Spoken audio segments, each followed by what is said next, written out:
오늘 본문에 있는 이 말씀은 모세가 약 38년 전에 일어났던 일을 광야에서 태어나서 약속의 땅 가나안으로 들어가려고 하던 광야 세대, 약속의 땅 가나안으로 들어가려는 새로운 세대에게 38년 전에 일어났던 불신앙적인 사건을 말해주면서 오늘 본문의 내용이 전개되고 있습니다.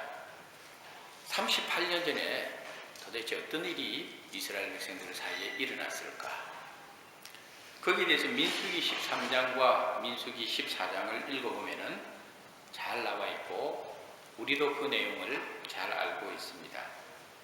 당시 이스라엘의 지도자 모세가 약속의 땅 가나안에 들어가기 앞서서 이스라엘 각 지파별로 한 명씩 뽑아서 12명의 정탐꾼을 가나안 땅에 보냈습니다.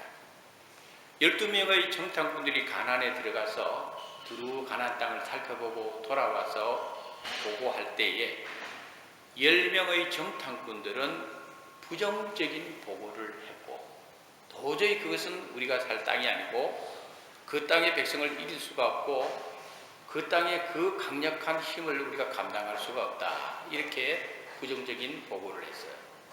우리는 그 땅에 들어갈 수 없다고 생각했어요.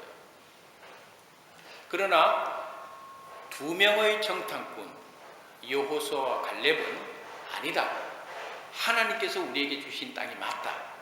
그 땅 거민이 아무리 강하다 할지라도 하나님이 우리와 함께 하시면은 그 땅 거민은 우리의 밥이다. 우리가 빨리 그 땅을 취해야 한다. 이렇게 보고를 했습니다. 하지만 유감스럽게도 10명의 정탐꾼, 부정적인 보고를 한 10명의 정탐꾼의 이야기를 듣고 이스라엘 백성들이 통곡을 하고 다시 애국으로 돌아가자 그러고 아주 얼마나 모세를 원망했는지 모릅니다. 그 사건으로 인해서 여호수아와 갈렙을 제외한 출애굽 1세대들은 지난 38년 동안의 광야 방야 생활을 통하여 모두가 죽고 말았고 다시 일어난 새로운 세대들이 이제 약속의 땅 가나안을 바라보고 있을 때 바로 오늘 이 말씀을 모세가 이스라엘 백성들에게 다시 한번 주고 있는 내용입니다.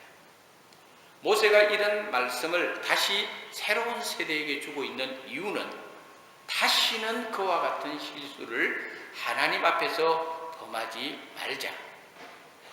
우리만 가는 것이 아니라 우리 앞서 가시는 하나님이 있다는 것을 모세가 말씀을 통해서 다시 한번 이스라엘 백성들의 신앙을 붙들어주고 있는 것입니다. 그러므로 오늘 우리가 함께 은혜를 나누고자 하는 제목은 주보에 나와 있는 대로 앞서 가시는 하나님입니다. 오늘 본문에 보니까 모세가 38년 전에 하나님의 백성들이 어떻게 하나님 앞에서 불신앙적인 요소들을 드러내었는가 그것을 말해주면서 우리 안에 오늘 불신앙의 요소들이 있다면 그것을 몰아내어야 된다. 당시 이스라엘 백성들이 보여준 불신앙의 몇 가지 요소들이 있습니다. 26절에 보니까 당시 이스라엘 백성들은 여호와의 명령을 거역했다. 27절에 보니까 장막 중에서 원망했다고 그랬습니다. 28절에 보니까 우리를 낙심하게 하였다고 했습니다. 29절에 보니까 두려움과 무서움에 사로잡혔다고 했습니다. 지금까지 언급된 이 이야기들은 당시 이스라엘 백성들이 얼마나 하나님 앞에서 불신앙적인 모습을 보였나 하는 증거들입니다. 그리고 이 불신앙적인 모습 때문에 앞에서도 언급했듯이 이스라엘 출애굽 1세대는 여호수아와 갈렙을 제외하고 모두 광야에서 죽고 말았습니다. 그런데 사실 알고 보면은 이스라엘 백성들이 가나안 땅을 정탐하기 전에 하나님께서 애굽에서부터 그들을 어떻게 인도해 왔는가를 생생하게 체험했던 사람들이 이스라엘 백성들이었습니다. 그들은 출애굽하기 전에 애굽 땅 전역에 내렸던 10가지 재앙을 생생하게 겪었던 사람들입니다. 그들은 바로의 군대를 추격을 받으면서 홍해 바다가 그들 앞에서 활짝 열려서 바다를 마른 땅처럼 건너가는 체험을 했던 사람들입니다. 그들을 추격해오던 애굽의 바로의 군사들이 홍해 바다에 빠져 죽는 것을 그들의 두 눈으로 똑똑히 보았던 사람들입니다. 그들은 시내산에서 영광 중에 임하시는 하나님의 임재를 체험했던 사람들입니다. 이런 귀한 은혜, 이런 놀라운 은혜를 하나님의 백성들이 체험했음에도 불구하고 오늘 본문에 나타난 모세의 지적처럼 당시의 이스라엘 백성들은 가나안 땅 정탐하고 나서 그들이 보여준 행동들은 여호와의 명령을 거역하고 장막에서 원망하고 낙심하고 두려움과 무서움에 사로잡혔다는 거예요. 그러므로 이스라엘 백성들에게 모세는 다시는 그런 일들을 재발해서는 안 된다는 것을 오늘 본문을 통해서 말해주면서 오늘 이 본문의 사건을 통해서 과연 오늘 저와 여러분에게 우리 심령 속에 우리 마음 속에 지금까지 이스라엘 백성들처럼 하나님의 은혜를 우리들의 삶의 현장 속에서 무수히 체험했음에도 불구하고 여전히 내 심령 속에 무서움과 두려움에 사로잡혀 있다면, 여전히 내 마음과 입술을 통하여 원망하고 불평하는 삶을 살고 있다면, 여전히 내 삶 속에 절망과 낙심에 억눌려 살고 있다면 우리는 그것을 버려야 합니다. 성경에 나타나 있는 여러 가지 사건들은 단순히 그 시대의 역사이고 그 시대 사람들의 이야기가 아니라 이 사건을 통해서 우리에게 보여주는 것은 이것이 바로 우리들의 이야기다. 이것이 바로 오늘 이 시대의 나의 이야기라는 것을 성경은 날카롭게 지적해주고 있습니다. 은혜를 은혜되게 하는 것은 하나님의 은혜를 잘 기억하고 그 은혜를 잘 간직하고 그 은혜가 내 안에서 믿음의 능력으로 역동적으로 연결되어야 됩니다. 그러므로 우리는 신앙생활 해나갈 때에 은혜를 단절시키는 요소들, 하나님의 은혜를 망각하게 만드는 것들을 우리는 경계해야 됩니다. 왜냐하면 사탄은 끊임없이 저와 여러분의 삶 속에서 하나님으로 받았던 그 많은 은혜들을 단절시키려고 얼마나 달려드는지 모릅니다. 하나님의 백성들은 영적 전쟁터에 있습니다. 하나님의 은혜를 끊임없이 은혜의 사슬을 끊어버리려고 하는 이 사탄의 그 음모 속에 우리는 매일매일 노출되고 있습니다.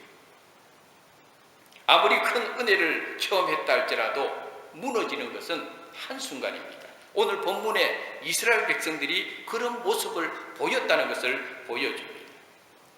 오늘 우리 시대의 이야기로 바꾸어 본다면은 여러분, 오늘 우리가 살고 있는 이 땅에 갑자기 암흑이 온 천지가 암흑으로 변했다고 생각해 보십시오.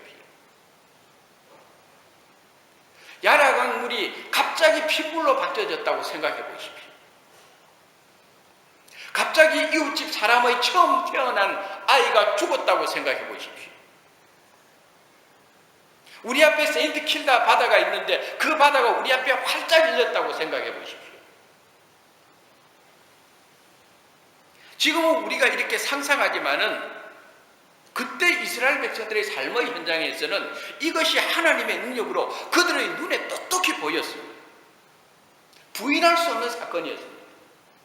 만약 이 사건이 오늘 우리들의 현실 속에서 일어난다면 이것은 브레이킹 뉴스로서 날마다 이 아침에 TV에 난리가 날 거예요.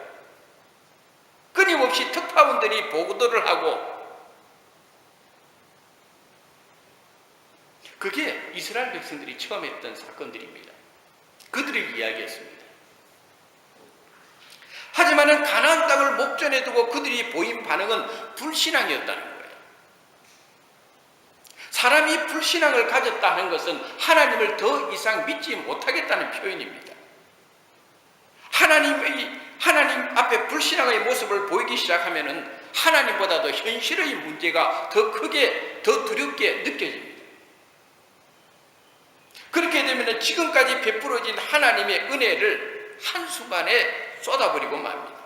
그러므로 우리가 기억해야 될 것은 우리 안에 숨어 있는 불신앙의 요소들을 끄집어내어서 성령의 불로 태워버려야 돼요.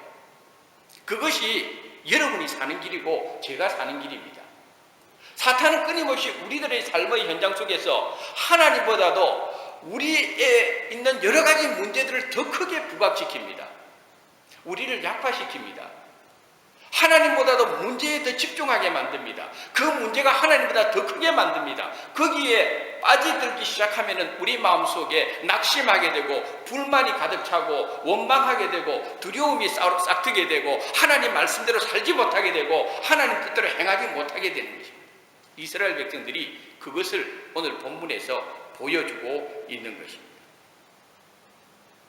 저는 우리 교회를 볼 때에 여기까지 정말 우리 힘으로 오지 않았다, 하나님께서 이끌어 주셨구나 하는 것을 뼈저리게 느끼고 있습니다. 아마 성도 여러분들께서도 느끼고 있을 것입니다. 그런데 어떤 때는 갑자기 그런 생각이 들어요. 이 중앙교회가 계속 이어질까? 중앙교회의 3개월 후는 어떻게 될까? 중앙교회의 2015년에 어떻게 될까? 계속적으로 하나님께서 이끌어 주실까?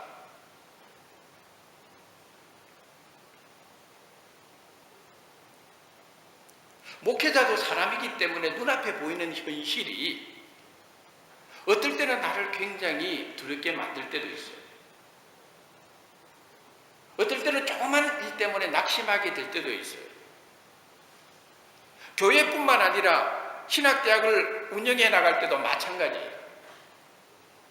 여러 가지 나를 힘들게 하고 두렵게 하고 또 나를 때로는 낙심시키게 하는 요소들이 내 생활 속에서 내 또 교회를 이끌고 나아가는 이 우리 믿음의 공동체 안에서 또 신학대학 안에서 그런 일들을 굉장히 많이 느낍니다.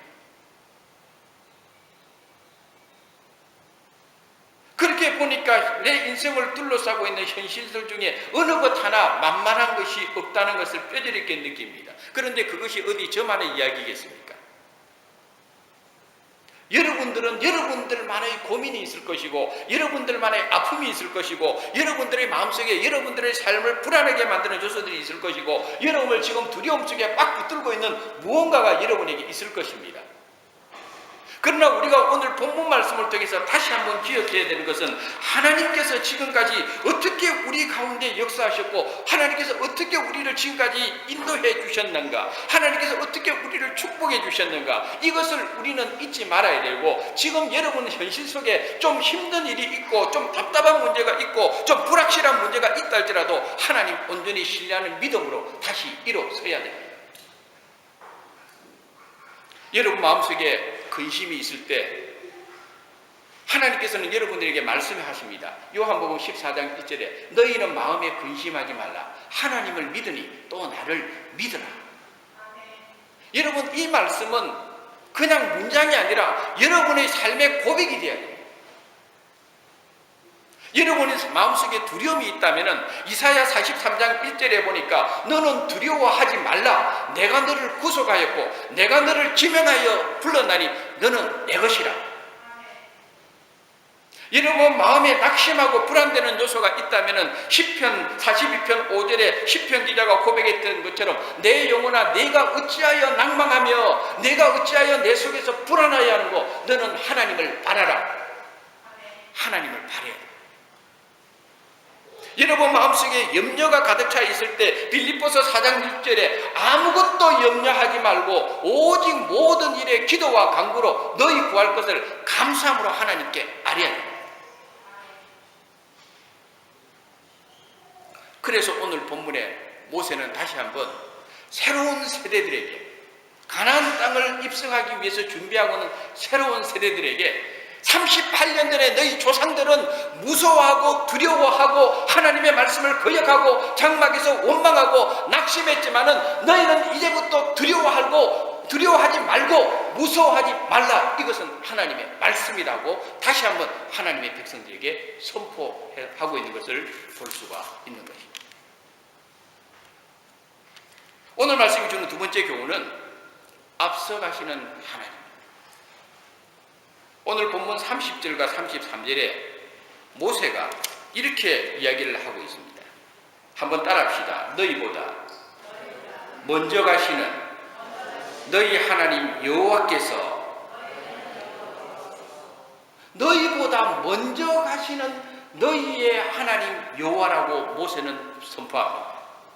33절에 또 말합니다. 한번 따라합시다. 그는 너희보다 먼저 그 길을 가시며.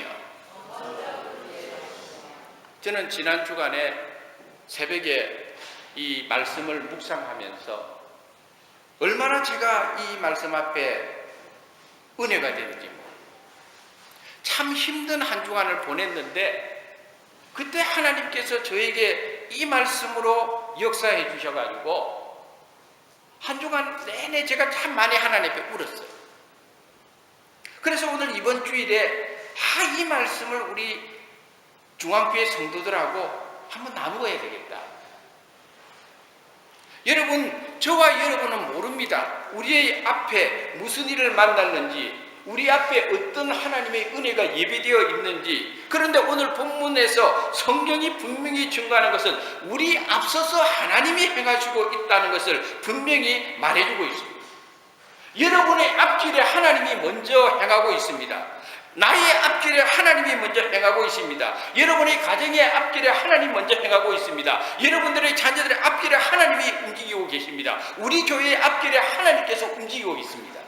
성경은 앞서 가시는 하나님, 이것을 우리들에게 증거하고 있다는 것을 보여줍니다.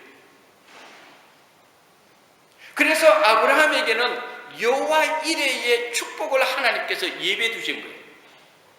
창세기 22장에 보면은 여호와 이레, 여호와의 산에서 준비되어 있다는 뜻이죠. 앞서 가시는 하나님, 그 하나님을 믿음으로 붙들었던 아브라함에게 하나님께서는 여호와 이레의 축복을 예배해 주시고 만나게 해주시는 거예요. 사무엘상 7장에 보면은 이스라엘의 사사였던 사무엘 선지자가 이스라엘 백성들을 이끌면서 처음 했던 놀라운 믿음의 사건은 뭡니까? 에베네셀입니다. 에베네셀이 뭡니까? 여호와께서 여기까지 도우셨다는 거예요.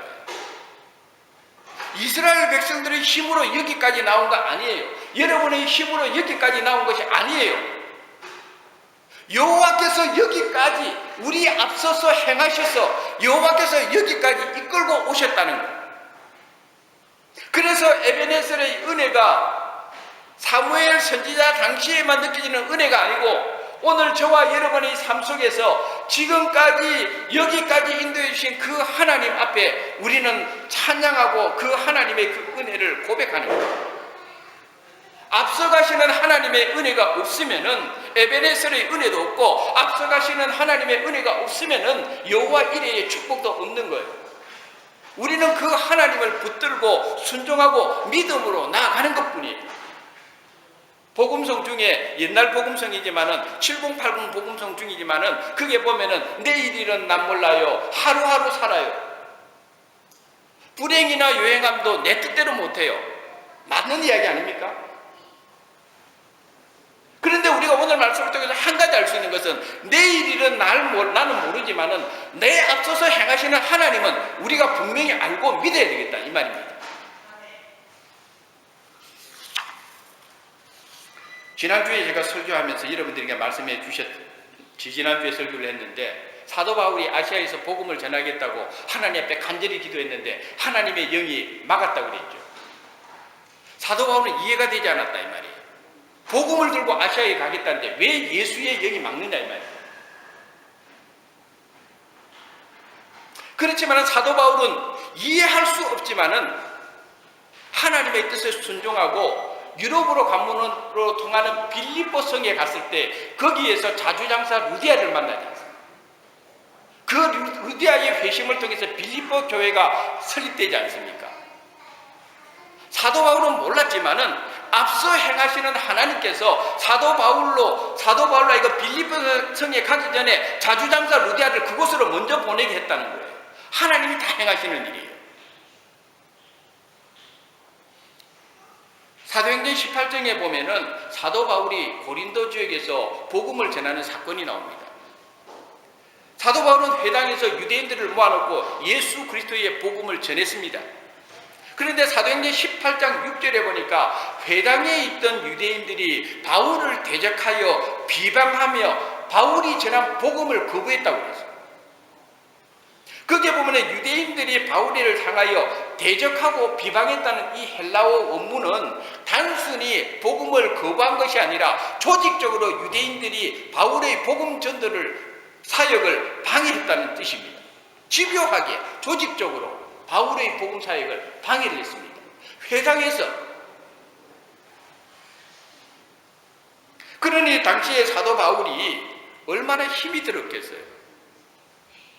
복음의 소명을 가지고 고린도 지역을 변화시키기 위해서 회당에서 열배를 타고 복음을 전했는데 반응은 유대인들이 조직적으로 자기를 압박에 들어오고 비방하고 핍박을 했으니까 더 이상 여기는 희망이 없구나 낙심했을 거예요.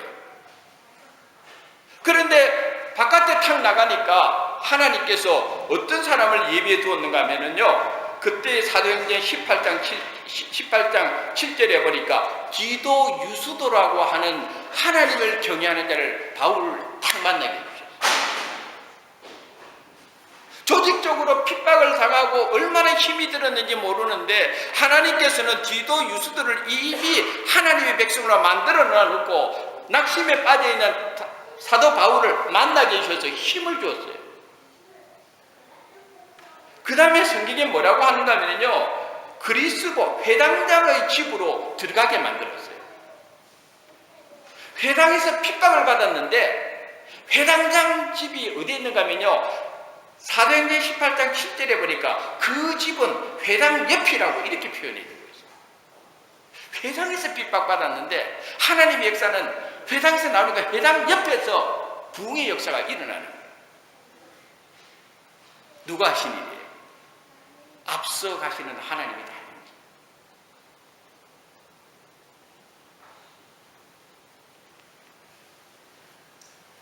여러분, 그러므로 여러분 삶 속에 고난이 아니에요.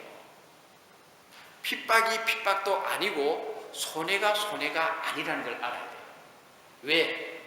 저와 여러분의 앞길에는, 우리가 믿음으로 나아가는 길 속에는 항상 저와 여러분 앞서서 행하시는 하나님이 계시기 때문이에요. 내 길은 너희 길과 다르고 내 생각은 너희 생각과 다르신 분이 하나님이에요. 그 하나님이 앞서서 행하고 있다는 것을 오늘 성경은 증거해 주고 있어요. 그러므로 우리가 알아야 될 것은, 아무리 여러분 지금은 삶 속에서 일이 어렵고 힘들고 골치 아픈 일이 있고 그것 때문에 괴로웠다 할지라도 낙심하거나 절망하지 마세요. 왜? 앞서 가시는 하나님께서 저와 여러분에게 어떤 축복을 예비해 두고 기다리고 있는지는 믿음으로 순종하고 나아가는 자만이 그 결과를 볼 수가 있어요. 마지막으로 오늘 본문이 우리에게 주는 교훈은 나를 안으시는 하나님. 인간은 언제 행복할까? 여러분 행복하게 살고 싶죠? 어떤 사람이 물어봤습니다. 당신은 언제 행복합니까? 아유, 저는 뭐 건강할 때 행복하죠. 그런데 인생 죽을 때까지 건강해집니까? 저는 이제 한 2달 있으면은 제 왼쪽 이 무릎 연골에 이 연골이 파열이 되고 이 인대가 찢어져 가지고 수술을 받아야 된다는 결론이 지난주에 났어요. 우리 교회에서 내가 축구 제일 잘했는데 이제는 걸어가는데 이거 뭐 쩔뚝쩔뚝거리는 판이 되었어요. 여러분, 건강이 행복을 보장해 주지 않습니다. 건강을 잃어버리면 그 다음부터 불행해야 됩니까? 돈이 있으면 행복하다고요? 이번 주 파워볼 4천만 불이에요. 그럼 돈 없으면 불행해집니까? 어떤 사람은 물어봤어요. 당신은 언제 행복합니까? 맛있는 거 먹을 때. 살다 보면 입맛 잃을 때가 또 얼마나 많아요. 그럼 그때부터 우리는 불행해야 됩니까? 제가 이런 말씀 드려서 죄송합니다. 성원이 어머니에게 지금 굉장히 필요한 것은 뭐냐면 영주권 비자 받는 거예요. 지금에야 비자 받으면 정말 행복하겠죠. 저도 4년 넘게 비자 문제 때문에 고민한 사람이기 때문에 근데 비자 받고 나면 행복해집니까? 저는 서건이 어머니 가정에 꼭 하나님께서 비자 받게 해주실 줄 믿습니다. 좋은 직장 가지고 높은 연봉을 받으면 여러분 행복해지겠습니까? 그러다가 어느 날 파이어 되면 어떡하려고? 그때부터 불행한 삶을 살아야 됩니까?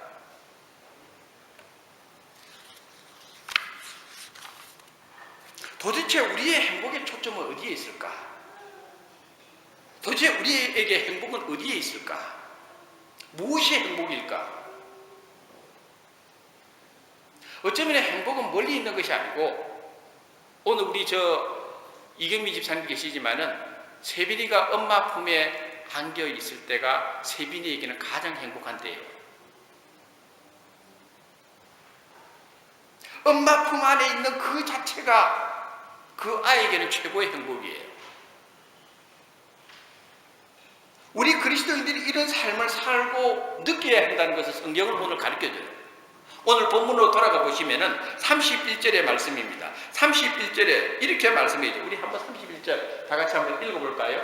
다 같이 읽겠습니다. 시작. 광야에서도 너희가 당하였거니와 사람이 자기의 아들을 안는 것 같이 너희의 하나님 여호와께서 너희가 걸어온 길에서 너희를 안으사 이곳까지 이르게 하셨느니라 하나. 할렐루야. 여러분 꼭 기억하세요. 얼마나 의미 있는 말씀인지 몰라요. 저는 오늘 이 말씀을 준비하면서요, 이 구절을 읽으면서요, 울지 않으려고 했는데 눈물이 쏟아져요. 하나님께서 내 52년의 세월을 그냥 걷게 하신 것이 아니에요. 내 힘으로 살게 하신 것도 아니에요. 하나님께서 내 52년의 인생을 송두리째 당신의 품에 안으시고 나를 여기까지 인도해 주신 분이에요. 그것이 내 이야기겠어요? 여러분의 이야기예요. 하나님은 여러분 한 사람 한 사람을 당신의 품으로 안고 지금까지 당신의 품에 안고 여기까지 온 거예요. 얼마나 내가 부족하고, 얼마나 하나님 앞에 못됐고, 얼마나 하나님 앞에 교만하고, 얼마나 하나님의 성령을 근심케 하는 일을 많이 하며 살았는데, 그럼에도 불구하고 하나님께서 당신의 품 안에 나를 안고 왔다고 생각하니까, 주님의 교회를 당신께서 음보의 권세가 이기지 못하도록 안고 여기까지 왔다고 생각하니까 얼마나 감사한지. 눈물이 막 쏟아지는데 지금도 눈물이 날라고. 하나님 은혜 감사해서. 근데 염정길 목사의 특징이 꼭 이럴 때 또 이상한 소리 하잖아요. 제가 좋아하는 유행가 가사 중에 여러분 가수 김종환 씨가 부른 사랑을 위하여라는 곡이 있어요. 여러분 혹시 아세요? 사랑을 위하여. 복음송가 불러서, 찬송가 불러서 잘 몰라요? 제가 불러드릴까요? 세상놀이지만은 그 김종환 씨가 부른 사랑을 위하여라는 그 노래 가사말 중에 이렇게 있어요. 불러볼게요. 하루를 살아도 행복할 수 있다면 나는 그 길을 택하고 싶다. 여기까지. 하루를 살아도 행복할 수 있다면 나는 그 길을 택하고 싶다. 저는요, 어떨 때는 유행가 받고 은혜 받을 때가 있다니까. 그런데 여러분, 행복은 어디에 있습니까? 하루를 살아도 행복할 수 있다면 여러분 그 길을 택하고 싶다면 어디에 있겠습니까? 시편 기자는 다른 곳에서 첫날보다도 내 여호와의 집에서 하루 있는 것이 하나님의 전에 문지기로 하루 있는 것이 더 행복하다고 그러지 않습니까? 오늘 성경 말씀에 모세도 그걸 가르쳐줘요. 우리의 행복은 딴 데 있는 것이 아니에요. 하루를 살아도 우리는 주님 품에 있을 때 행복한 거예요. 내가 주님 품 안에 있을 때에, 주님의 날개 아래 있을 때에 그때 행복이 오는 거예요. 어떤 어려움도, 어떤 고난도, 어떤 위험도 내가 주님의 품 안에 있는 순간에는요, 그것이 문제가 될 수가 없는 거예요. 오늘 말씀의 결론입니다. 우리 인간은 시간과 공간의 제약을 받으며 살아갑니다. 과거가 아무리 좋아도 과거로 돌아갈 수 없고, 미래가 아무리 궁금해도 그 미래로 가볼 수가 없는 것이 우리 인간입니다. 그래서 우리 인간은 하루하루, 그리고 현재라는 시간 속에서 최선을 다하고 살아야 됩니다. 그러나 하나님은 그렇지 않습니다. 하나님에게는 시간과 공간의 제약을 받지 않습니다. 그래서 그분에게는 모든 시간이 그분 손에 달려 있습니다. 공간도 그분에게는 제약이 될 수가 없습니다. 그래서 베드로후서 3장 3절에 보니까 사랑하는 자들아, 주께는 하루가 천년 같고 천년이 하루 같은 이 한 가지를 잊지 마라.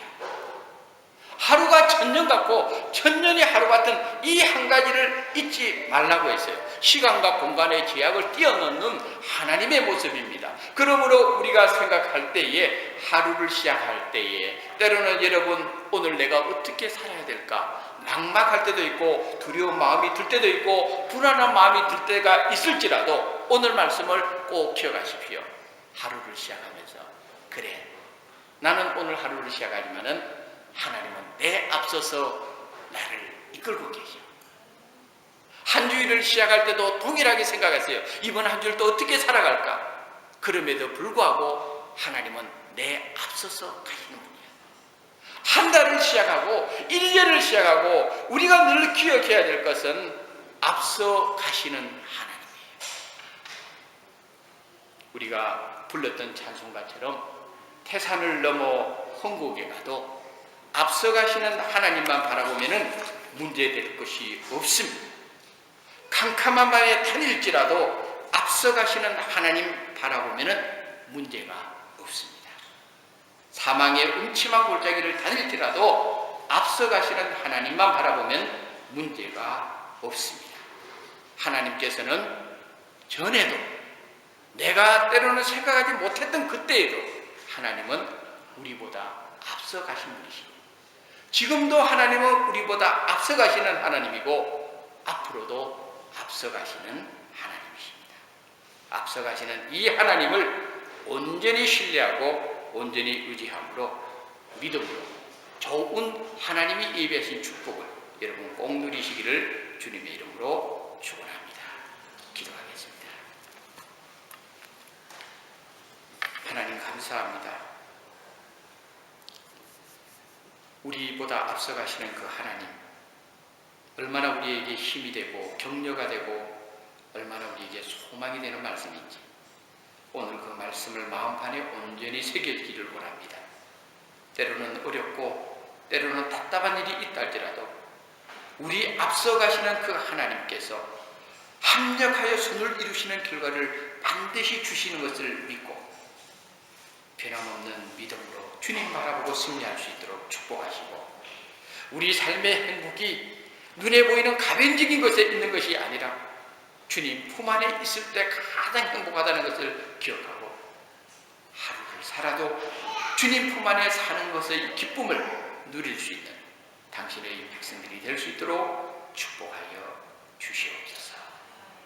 예수님의 이름으로 기도드립니다.